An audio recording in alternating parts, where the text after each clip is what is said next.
Fit Maxim Nepal presents My Inspiration in association with Dristikon Media.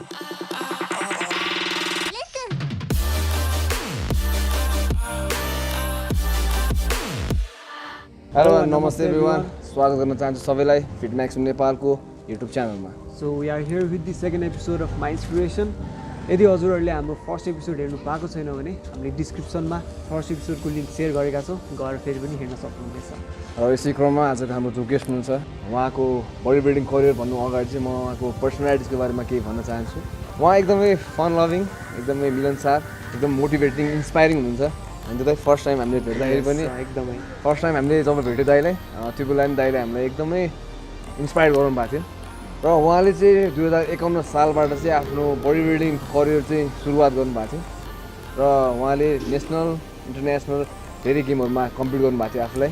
यसै गरी उहाँलाई चाहिँ नेपालको फ्र्याङ्कजेन भनेर पनि चिनिन्छ because of his signature vacuum pose. र listing few of his achievements out of many, he was awarded best arms of the year in 2054 Vikram Samvat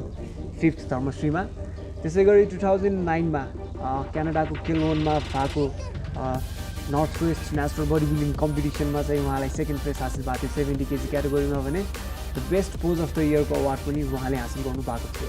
Besides that, he is a certified fitness nutritionist from Hilltop Academy, Vancouver, Canada. So let's welcome आजको हाम्रो guest, respected natural body builder दाइ बिरु महर्जन. नमस्ते, म बिरु महर्जन. म छाउनी सङ्ग्रहालय मार्ग वडा number 13 मा जन्मेको 2034 सालमा. अनि त्यसपछि मेरो बाल्यकाल त्यही सङ्ग्रहालय मार्ग छाउनी चौरतिर होइन, छाउनीमा खेल्दा खेल्दै हुर्क्यो. सानोदेखि नै रनिङ, फुटबलहरू, स्विमिङहरू हामी अलि वाइल्ड टाइपको थियो. जे पनि स्पोर्ट्स खेल्ने, टाइक्वान्डोदेखि लिएर सबै होइन. खास चाहिँ मैले बडी बिल्डिङ चाहिँ 2051 साल मैले एसएलसी सकेँ. त्यसपछि मैले केकुसिङ कराटे जोइन गर्नलाई खास स्ट्रेन्थ ट्रेनिङको लागि मात्रै गर्ने भनेर सोच बनाएर जिम गएँ. त्यसमा चाहिँ म चाहिँ गुरुलाई भेटेपछि तीर्थ महर्जन गुरु हुनुहुन्थ्यो, उहाँबाट प्रभावित भएर उहाँको आचरणहरू सबबाट प्रभावित भएर मैले चाहिँ जिम नै कन्टिन्यू गर्ने निधो गरेँ. किन डिसिप्लिन, अरू सबै बोल्ने तरिका होइन, यताउताबाट म इन्सपायर भएर चाहिँ जिम कन्टिन्यू गर्ने मैले चाहिँ निधो गरेँ. त्यसपछि मेरो कलेज चाहिँ 1 महिना 1.5 महिनापछि सुरु हुन्थ्यो, मर्निङ सिफ्टमा हुन्थ्यो. गुरु चाहिँ जिममा मर्निङ सिफ्टमा मात्र हुनुहुन्थ्यो. अनि त्यही भएर मैले त्यो 1 महिनामा मैले गुरुबाट सिक्नुपर्ने सबै कुराहरू मैले गुरुले अरू मान्छेलाई कसरी सिकाउनुहुन्छ सबै अब्जर्भ गरेर हेरेर अनि पछि सेल्फ आफैले गर्नलाई कोही सपोर्ट कसैको असिस्ट नगरिकन आफैले गर्नको लागि मैले त्यो अब्जर्भ गर्दै गएँ. अनि त्यस सिलसिलामा अनि बेलुकाको सिफ्टको जिम मेरो जिम्मामा हुन्थ्यो. अनि त्यस बेला मसँग साँचो हुन्थ्यो. अनि जिम गयो, लङ आवर्ससम्म गर्थेँ, मोर देन 5 आवर्स. म 1 बजे गएँ भने कहिले 8-9 बजीसम्म पनि जिममै हुन्थ्यो, फर्किँदाखेरि ढिला हुन्थ्यो. अनि त्यस बेला जिममा धेरै टाइम, लङ टाइम जाने भयो होइन. बिहान जिम कलेज जाऊ, फेरि फर्केर आऊ, अनि एकछिन खाना खाऊ, फेरि रेस्ट गर, फेरि जिम जाने. त्यस गर्दाखेरि हामीले त्यो टाइममा मिस्टेक चाहिँ ओभर ट्रेन भइरहेको थियो हामी होइन. त्यो बेला त्यति नलेज त थिएन. अब पहिला ओल्ड स्कुल भन्यो अनि जति म्याक्सिमम् लिफ्ट गऱ्यो, जति म्याक्सिमम् टाइम जिममा स्पेन्ड गऱ्यो त्यति ग्रोथ हुन्छ भनेर सोचाइ हुन्थ्यो होइन. अनि जति पेल्यो त्यति राम्रो भन्यो. तर त्यो बिस्तारै आफैले एक्सप्लोर गर्दै गर्दै यति गर्नु हुँदो रहेछ, यति मात्रै, यति मसल ग्रुपलाई, यो मसल ग्रुपलाई यति मात्रै ट्रेन गर्नुपर्ने, यति मात्रै सेट, यति मात्रै आइटम्स मात्र गर्ने भनेर पछि बिस्तारै थाहा हुँदै गयो. त्यो क्रममा अनि इभिनिङ सिफ्टको भोलिन्टियर काम चाहिँ मैले गर्थेँ. अब न्यु कमर्सहरूलाई मैले होइन बिस्तारै उनीहरूलाई पनि मैले असिस्ट गर्ने, सिकाउने गर्दै गएँ होइन, त्यतिकै फ्रीमा. त्यसको राइट आफ्टर 3 महिना चाहिँ गुरुको साथी हुनुहुन्छ, प्रदीप दाई हुनुहुन्थ्यो. उहाँले एउटा गेम हुँदै थियो मिस्टर कान्तिपुर. अनि त्यो गेमको लागि मलाई खेल्नु भनेर उहाँले इन्करेज गर्नुभयो. किनभने जिमभन्दा अगाडि मैले मेरो फ्री ह्यान्डहरू पुसअप्स 200 त्यस्तो जम्पिङ स्क्वाड 500 म स्किपिङहरू मेरो फ्री ह्यान्ड एकदम राम्रो थियो त्यसले गर्दा 3 मन्थ्सभित्र मैले बडी कम्प्लिटली चेन्ज गरेछु अनि अलि 3 महिनामा अलिकति सबै मस्कुलर भइसकेको छु मैले यादै नभइकन अनि गुरुलाई प्रदीप दाइले भेटाइदिनु भयो अनि त्यो गेमको लागि खेल्नु भनेर मलाई प्रेपको लागि गुरुले गर्नुभयो होइन त्यो टाइम चाहिँ अलि अब मनी टाइम म्यानेजमेन्ट सबै अलिक गाह्रै थियो अनि ट्रेनिङ सेसन लामो हुन्थ्यो फेरि अनि त्यसले गर्दाखेरि अलि हार्डकोरै गर्नुपर्ने अनि डायटहरू नपुग्ने जस्तो तर हाम्रो घरमा चाहिँ टन्नै मासुहरू रेगुलर अब यता गेडागुडी मासु अब नेवारहरूको घरमा जे पाक्छ होइन त्यो टन्नै हुने भएर अनि हामीलाई त्यति प्रब्लम त भएन मम्मीले मिठो बनाउनु थियो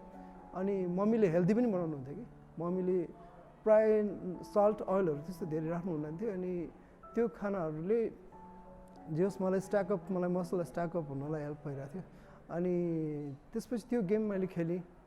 अनि त्यसमा पहिला खेल्दाखेरि 21 जना 60 किलोमा 21 जना थियो 21 जना भयो अनि फर्स्ट डेब्यू एन्ट्रीमा अब 21 जना अनि ट्याग नम्बर 1 मा म परेँ फेरि होइन 1 मा परेपछि मलाई स्टेज जान पनि अलिकति अप्ठ्यारो भयो कि अनि ट्याग नम्बर 1 फर्स्टमा अब ट्रङ्कमा त लाएर स्टेज डेब्यू गर्नलाई अब म्युजिकल राउन्ड थियो सुरुमा होइन मलाई अप्ठ्यारो भयो अनि म गएँ स्टेजमा गएँ अनि डेब्यू म्युजिकल राउन्ड गरेँ तर म्युजिक फेरि बिग्रेर फेरि मैले रिभ्यू फेरि उनीहरू फेरि बोलाएर फेरि गर्न लाग्यो जजेसहरूले फेरि बोलाएर फेरि म्युजिक अन गरेर अनि गर्न लाउनु भयो अनि त्यसपछि गुरुले चाहिँ अनि पछि यसपालि भएन किन टप 6 मात्र हुन्थ्यो त्यो बेला 21 जनामा धेरैजना छान्ने गाह्रो होइन त्यही पनि म हुन्छ कि जस्तो आएर होप भएर तर टप 6 मा चाहिँ म परेछु त्यो बेला अनि अलि इन्करेज भयो होइन अनि त्यसको त्यो चाहिँ फर्स्ट एन्ट्री जस्ट सेलेक्सनमा पऱ्यो भनेपछि 21 जनामा 6 हुनु ठुलो लाग्यो कि अनि त्यसपछि चाहिँ के लाग्यो भने एटलिस्ट एउटा थर्ड मेडल मात्र भयो नि कस्तो मजा आउँछ जस्तो फिल भयो कि त्यो हुँदाखेरि अब त्यो चाहिँ अर्को इयरको लागि मैले प्रेप गर्न थालेँ होइन अनि गुरुले चाहिँ यस्तो सपोर्ट गर्नुहुन्थ्यो कि गुरुले आफैले माथि किचनमा अब हामीलाई बोइल एग्सहरू होइन अनि उहाँले मिक्स भेजिटेबल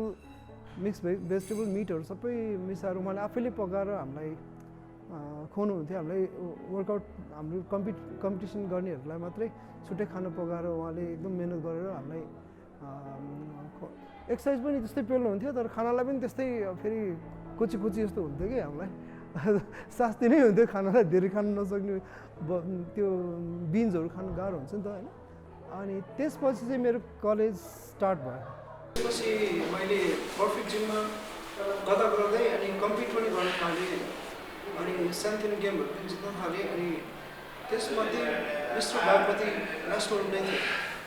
मैले 53 सालमा बनिपा गएर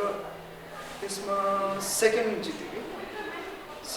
त्योभन्दा पहिला चाहिँ मैले धर्मश्री चौथो धर्मश्री 53 मा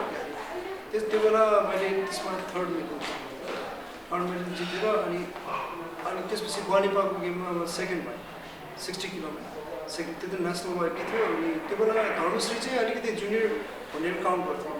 त्यो बेला अब एमेच्योर भनेर न्यू कमर्सलाई भनेर धर्मश्री काउन्ट गर्थ्यो पछि आएर चाहिँ अहिले चाहिँ मिस्टर नेपाल र धर्मश्री चाहिँ ठुलो मान्छे आयो अनि त्यसपछि जब गर्दै मैले जबमा चाहिँ यस्तो भयो कि एक वर्ष 1.5 वर्ष गरेपछि मैले त्यसपछि यो जिममा बालुस रोड फिटनेसमा स्विच गरेँ अनि अलिकति स्यालेरी पनि इन्क्रिज भयो होइन अनि तर लङ आवर्स भयो 8 आवर्सको ड्युटी थियो 54 सालमा धर्मश्रीमा अलिक 60 किलोमा खेलेँ अनि सोध्दै नसोच्दै मैले चाहिँ गोल्ड मेडल जितेँ कि त्यो बेला गोल्ड मेडल जितेँ अनि त्यसमा नि ओभरअलमा पनि गएर झन्डै फर्स्ट रनर एकजना बाइक सबैले जित्यो अनि त्यो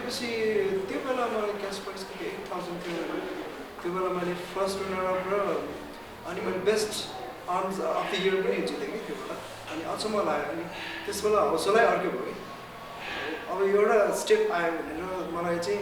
अब एकचोटि गोल्ड मेडल नजितेको मान्छे त्यो जितेर अनि फर्स्ट राउन्ड माथि नै पुग्नु भनेको अनि मलाई अचम्म लागेर अनि त्यसपछि झन् धेरै मेडलहरू थालेँ कति धर्मश्री मैले 54-55मा चाहिँ 60 किलोमा चाहिँ गएँ कि 60 किलोमा गयो भने उभि गोल्ड मेडल नै जितेँ कि त्यो बेला चाहिँ एउटा टाइम थियो 60 किलोमा अब सचिन प्रधान र म गयो भने 55 किलो र 60 किलो हाम्रै कालमिटी फ्रेन्डसिपलाई जान्थ्यौँ गोल्ड मेडल चाहिँ उनीहरूलाई लाल मोहर नै भनेर हाम्रो जिस्काउँथ्यो कि 2टा मेडल 6वटामा अब 2टा मेडल हाम्रो फ्रेन्डसिपको हुन्छ भनेर उनीहरूले हामीलाई जिस्काउँथ्यो त्यस्तै भइरहन्थ्यो अनि त्यसपछि चाहिँ मैले वेट क्याटेगोरी चाहिँ मैले 1 स्टेप माथि 65 खेल्न थालेँ त्यसपछि चाहिँ मैले धेरै वर्षमा हारेँ 65मा सेकेन्ड म धेरैचोटि भयो म एकदम हर्स खाएर जिमै गर्दैन छोड्यो 7 चोटि सेकेन्ड अनि त्यही श्याम दाइसँग मात्र हारेँ श्याम श्रेष्ठ हुन्थ्यो अनि भन्दा सिनियर दाइ हुन्थ्यो उहाँसँग मात्र हार्थ्यो अनि म खेल्दिनँ भनेर नै त्यो भयो अनि त्यो क्रममा अनि फेरि यता कामको सिलसिलामा चाहिँ मैले कस्तो भने मैले सप्लिमेन्ट्स भनेर नेचुरली 5 डेज त मैले घरकै खानाहरू होइन मासुहरू बिन्सहरू नर्मल हाम्रो खानाहरू मात्रै खाएर गऱ्यो त्यसपछि 5 डेज बार्नुस थ्रोबल फिटनेसमा आएपछि एउटा दाइले चाहिँ सप्लिमेन्ट क्रेटिनहरूको बारेमा उहाँले यो मसँग एक्स्ट्रा छ खाने हो त्यस्तो टाइपले उहाँले मैले 5 वर्षपछि मात्रै त्यो सप्लिमेन्ट्स सुरु गरेँ अनि त्यो बेला क्रेटिन थियो अलिकति त्योले सुरुमा बुस्टअप मलाई त्यति फिल त भएन तर बडी चाहिँ चेन्ज अब त्यो टाइम वाइजले पनि होला होइन किनभने क्रेटिनले सबै इन्डिभिजुअललाई त्यसरी राम्रो हुन्छ भन्ने पनि छैन सप्लिमेन्ट कसैलाई सुट हुन्छ कसैलाई सुट हुँदैन अब मैले त म्याक्सिमम ब्रान्डको मासुहरू खान्थेँ होइन त्यसमा अब क्रेटिन लेभल त हाई नै हुन्छ रेड मिट धेरै खानेलाई अब अनि मैले खाँदा र नखाँदा चेन्ज भेटाएँ मेरो एनर्जी लेभल त्यति नै छ अनि मेबी 5 वर्ष गरेको र 1 वर्ष गरेको त्यो मसल स्ट्याकअपको डिफ्रेन्स त आइहाल्छ बिस्तारै एभ्री इयर म चाहिँ झन् राम्रो हुँदै गएको छु त्यो अनुसारले अनि त्यसपछि चाहिँ मैले प्रोटिनहरू मैले युज गर्न थालेँ अनि मैले वर्कआउट पनि त्यही अनुसारको वर्कआउटको कम्बिनेसनहरू लिमिटेसन्सहरू रिकुपरेसन टाइम कति हुनुपर्छ अनि इन्जुरी ट्रेनिङहरूको स्टडीहरू गरेँ 2007मा लङ ग्यापमा म हारि पनि रहेको थिएँ सेकेन्ड भइरहेको थियो 2007मा आएर मलाई चाहिँ यस्तो भयो कि मिस्टर नेपालदेखि 61 2007मा बल्ल 10 इयर्सको ग्यापमा मिस्टर नेपाल हुँदै थियो अनि त्यसको लागि मलाई चाहिँ मिस्टर नेपाल एउटा त ड्रिम हुन्छ नि तपाईँको मिस्टर नेपाल एउटा जित्छु भनेर एउटा ड्रिम हुन्थ्यो अनि त्यो पनि मलाई यस्तो थियो कि अब अरू जिल्लाहरूमा गएर टाढा गएर कोही नभएको त्यस्तो होइन कि सबैजना ग्यादर एउटा काठमाडौँमा सबै मान्छे मेन खेलाडी भेला भएर होस् भनेर मलाई चाहिँ त्यो एउटा ड्रिम थियो मलाई एकदम 1 वर्ष अगाडिदेखि नै रेडी थियो एकदम मर्निङ मिटर गरिरहेको थियो होइन अनि त्यो एउटा चाहिँ ओभरअल नै जित्छु भनेर एउटा ड्रिम जित्न त जितेन ओभरअल होइन तर एउटा मान्छेहरूले सम्झिने गरेँ गर्छु भनेर मिहिनेत गरेँ त्यसपछि चाहिँ 2007मा मैले 75 किलो 11th मिस्टर नेपाल चाहिँ मैले 75 किलोमा मैले गोल्ड मेडल जितेँ त्यो चाहिँ त्यसमा धेरै साथीहरूले नखेलिदिएको पनि थियो होइन अब त्यो मेन त्यो उहाँहरूको प्राइम टाइम नभएर हो कि त्यो होला त्यो आफ्नो कुरा त्यसको 1 महिनापछि फेरि 11th धर्मश्रीमा मैले चाहिँ 70 किलोमा पार्टिसिपेट गरेँ 70 किलोमा अब त्यसमा पनि अलि मिस्टर नेपालहरू धेरैजना हार्नुभयो होइन अनि अब त्यो भनेको ठुलो कुरा होइन जित हार भने यस्तो हो कि इगो होइन कि इगो अलिक भएर हुँदैन कि अब कुनै खेलाडीको 2007 प्राइम टाइम भयो कोही मान्छे त त्यो बेला ड्रप पनि हुन्छ नि होइन सधैँ एक क्लास हुँदैन सधैँ मैले मात्र जित्छु भन्ने हुँदैन सधैँ एउटै प्लेयरले जितिरह्यो भने फेरि अर्को पाल पनि हुनु पऱ्यो न्यू जेनेरेसनले पनि पिक गर्नु पऱ्यो होइन अनि त्यसपछि चाहिँ मैले त्यसमा 70 किलोमा पनि मैले गोल्ड मेडल जितेँ त्यसमा ओभरअलमा मैले सेकेन्ड रनर अनि नेसनल मैले झन्डै काठमाडौँ क्लब त्यसमा अनि सेकेन्ड रनर होइन अनि मणिपाल भएको त्यो 55 सालमा त्यसको सेकेन्ड बागमती त्यसमा पनि मैले सेकेन्ड रनर झन् टप त्यो नेसनलको टप 3 मा म 4 चोटि पढ्नु चाहिँ पढेँ तर ओभरअल नजिते पनि अहिलेसम्म चाहिँ मान्छेहरूले सम्झिने बाटो भयो त्यसले गर्दाखेरि अनि मैले प्योरिटी चाहिँ अलिक कम त्यो पहिला हामी जुन अब खाना मात्र खाएर होइन नेचुरली कम्पिट गर्ने त्यस्तो प्लेयरहरू कम हुँदैन बाहिरबाट एकजना आउँछ त्यो ठुलो भएर आउँछ त्यसले जितेपछि अनि अरू हेराएर हुन्छ त्यसले गर्दा मजा गेम मजा नआउन थाल्यो किनभने पहिला त यस्तो 60 किलो 55 किलो 60 किलो 65 किलो त तपाईँले कम्पेयर गरेर छुटाउने मान्छे छुटाउने गाह्रो हुन्थ्यो कि एक्साइट हुन्थ्यो कि त्यो नेचुरली गर्नेहरू यस्तो छुटाउन गाह्रो हुन्थ्यो कि अहिले त एकजना राम्रो भयो भने अब सेकेन्ड थर्डहरूको त्यतिको हराउने पनि भयो त्यति गेममा त्यति मजा आयो त्यो क्रममा चाहिँ मैले 2007 मा अब जुन मैले धर्मश्री जितेँ त्यसपछि नेक्स्ट इयर म एसियन गेमको लागि चाहिँ सेलेक्ट भएँ एसियन गेम इन्डोनेसिया बालीमा थियो यस्तो भयो कि एसियन लेभलमा नेपालीहरूले त नसक्ने रहेछ कि एउटा ठुलो वालमा गएर ठोकेर जस्तो मात्र हुने रहेछ भन्ने फिल भयो कि मैले 70 किलोमा खेलेँ अनि त्यहाँ चाहिँ 14 जना थियो 14 जनामा अनि म 9 भएँ अनि 8 हुने मान्छे चाहिँ पाकिस्तानको थियो ऊ 4 चोटि मिस्टर एसिया जितिसकेको मान्छे 8 भएर म 9 भएँ यस्तो डिफ्रेन्स देखेँ अनि उनीहरू त हामीभन्दा त डबल साइज देखेँ कि डबल साइज देखेँ त्यो हामीले कुनै हालतमा पनि नेचुरली उनीहरूलाई जित्नु सक्छ भनेर चाहिँ होप नै थिएन क्या त्यो भएपछि मलाई अलिकति निराश भयो कि म चाहिँ एसियन लेभल यस्तो ठुलो गेमहरूमा चाहिँ हाम्रो चान्सेस कम छ अब कि अब तिनीहरूसँग कम्पिट गर्नलाई त तिनीहरूले जे लिन्छ हार्ड स्टाफहरू स्टेरोइडहरू अनि GS4हरू त्यस्तो बडीलाई हार्म गर्ने चिजहरू आफूलाई इन्जेक्ट गरेर खेल्न जानु पऱ्यो होइन त्यो भएर चाहिँ म अलिकति ठुलो गेम चाहिँ खेल्दिनँ भनेर मैले चाहिँ निराश भएँ अनि त्यसपछि त्यसकै लगमा फर्केर 2008 पछि मैले म चाहिँ म डिप्लोमा फिटनेस न्युट्रिसन डिप्लोमा गर्छु भनेर म चाहिँ क्यानाडा भ्यान्कुभरमा गएँ अनि त्यसमा चाहिँ मेरो सँगमा मैले सजना श्रेष्ठ हुनुहुन्छ अनि आइमी सेन्ट लुइस मेरो अङ्कल हुन्थ्यो उहाँले चाहिँ भिजा अनि मलाई बस्न खान त्यहाँ सपोर्ट गर्नुभयो त्यहाँबाट मैले किङ जर्जको हिलटप भन्ने एकाडेमीमा मैले जोइन गरेँ त्यहाँ गएर मैले स्कुलिङहरू गरेँ अनि त्यहाँको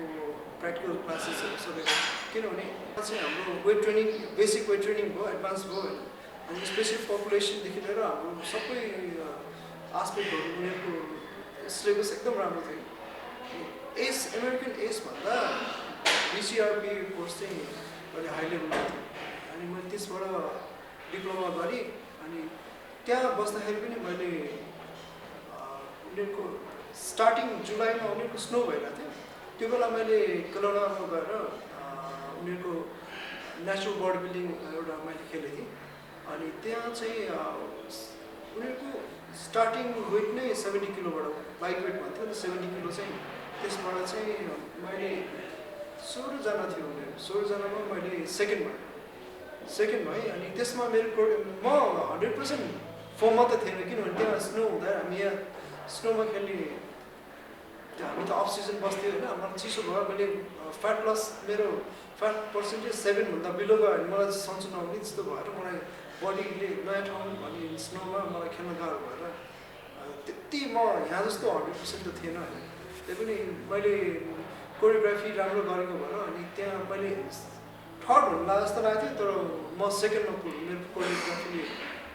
गर्दाखेरि अनि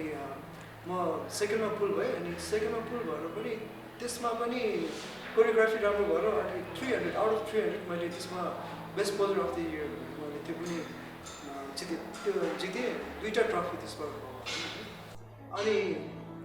जुन त्यसमा 70 किलोमा जित्ने क्रिस बासर भन्ने थियो ऊ मेरो फेरि कलेजको साथी नै थियो उसकै ब्ल्याक लिस्ट भएको थियो खास चाहिँ टप टेस्ट गरेर पोजिटिभ नेचुरल गेममा आउँछ भने त्यो मान्छेको त्यसलाई समात्यो भने अटोमेटिक सेकेन्डलाई जान्छ त्यो मिडल। अब त्यो फेरि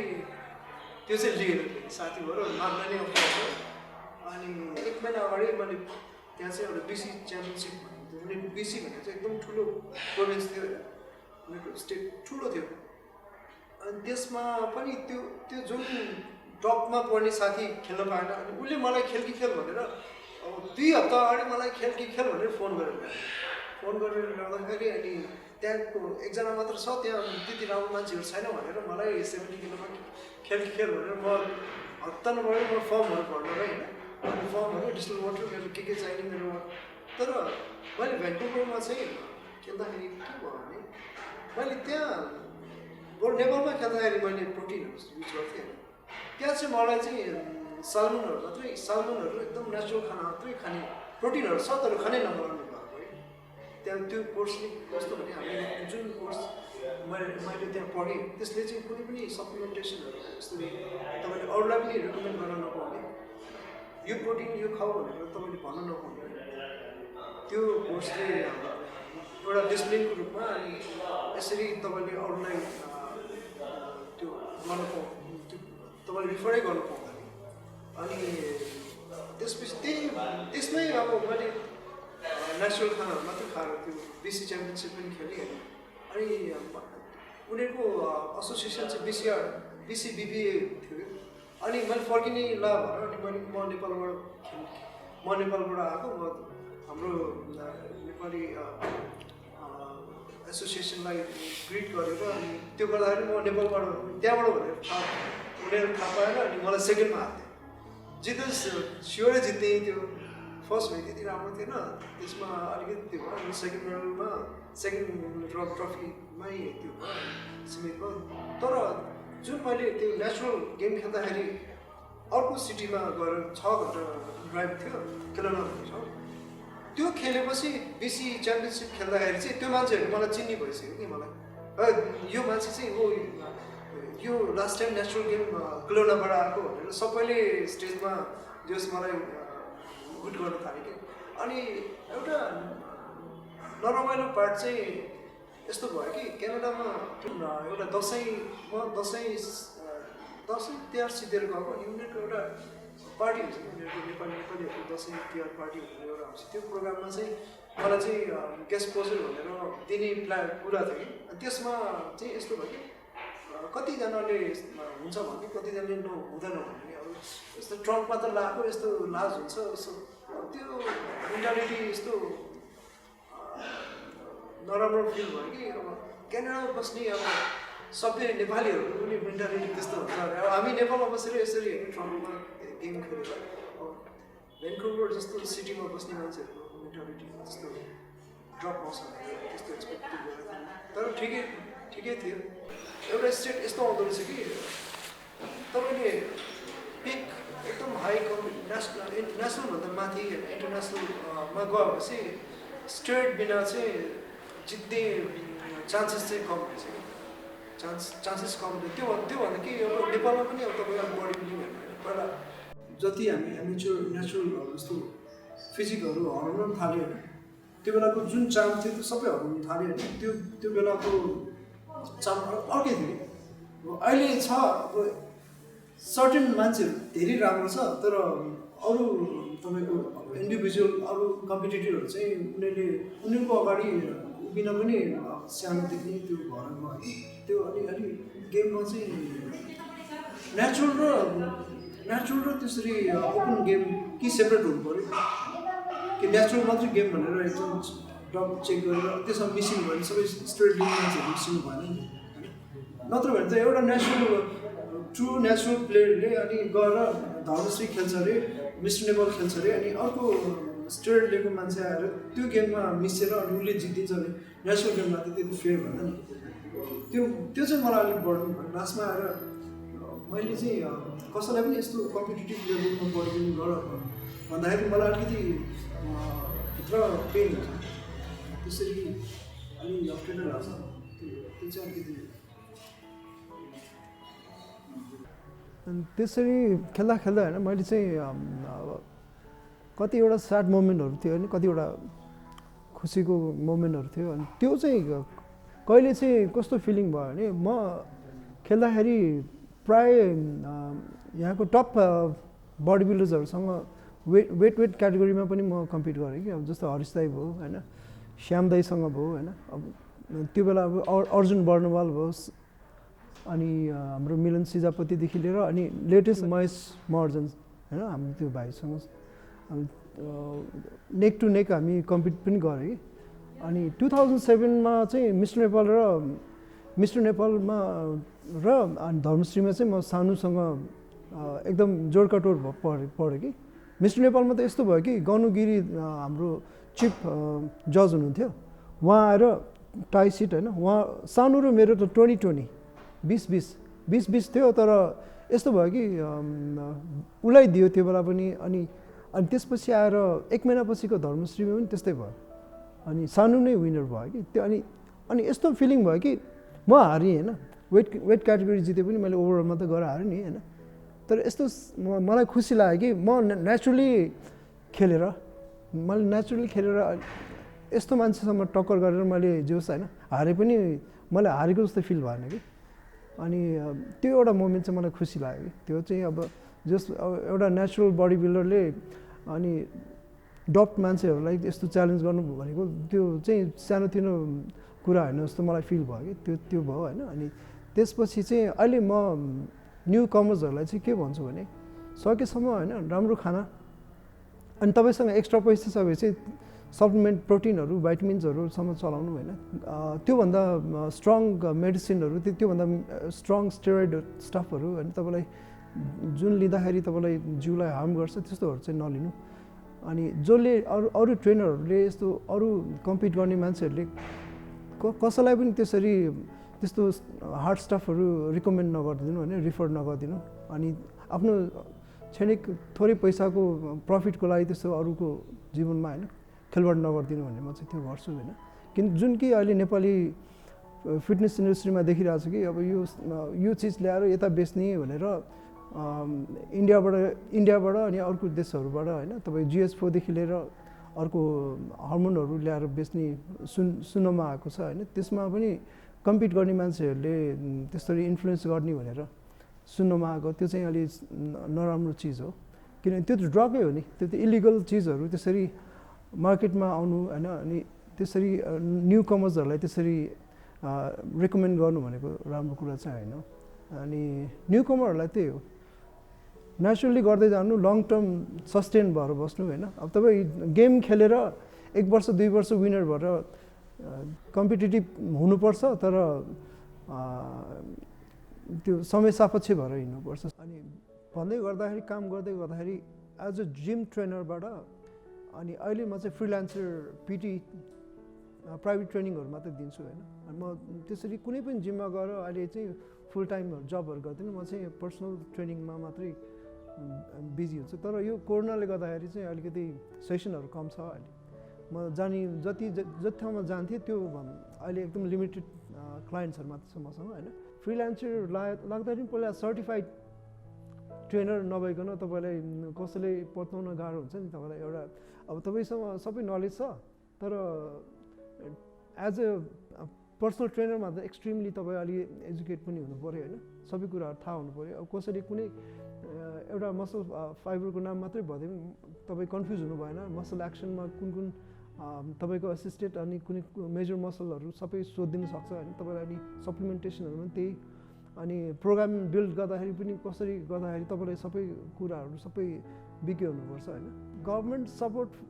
एथलिटहरूलाई कतिको हुन्छ भने मैले फिल भएको चाहिँ जति हुनुपर्ने छैन कि। किनभने मैले एसियन खेल्न जाँदाखेरि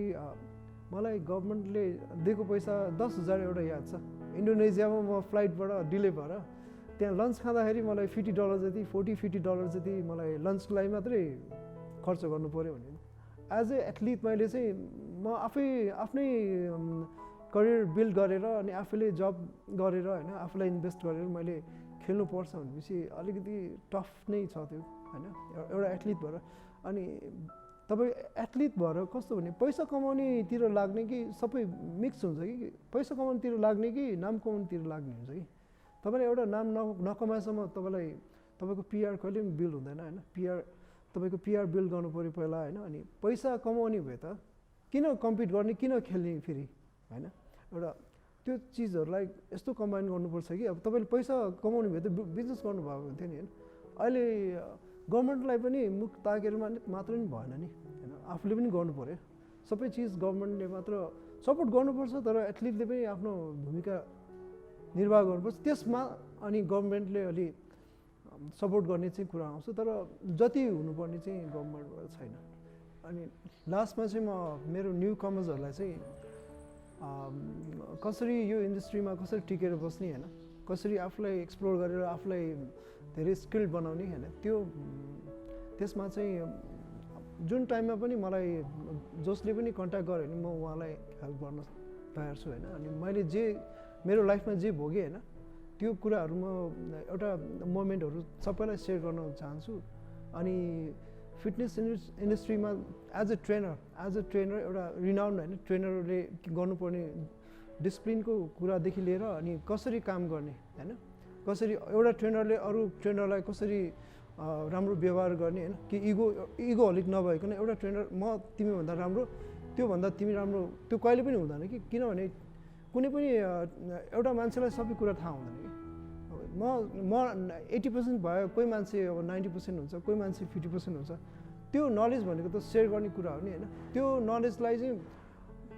हाइड गर्ने उसले अरूले सिक्ला भने डर हुने त्यस्तो चाहिँ गर्नु मैले हाम्रो नेपाली फिटनेस इन्डस्ट्रीमा देखेको छु फिटनेस इन्डस्ट्रीमा मैले देखेँ भएर त्यो कुराहरू चाहिँ हटाउनुपर्छ एउटा ट्रेनरहरूको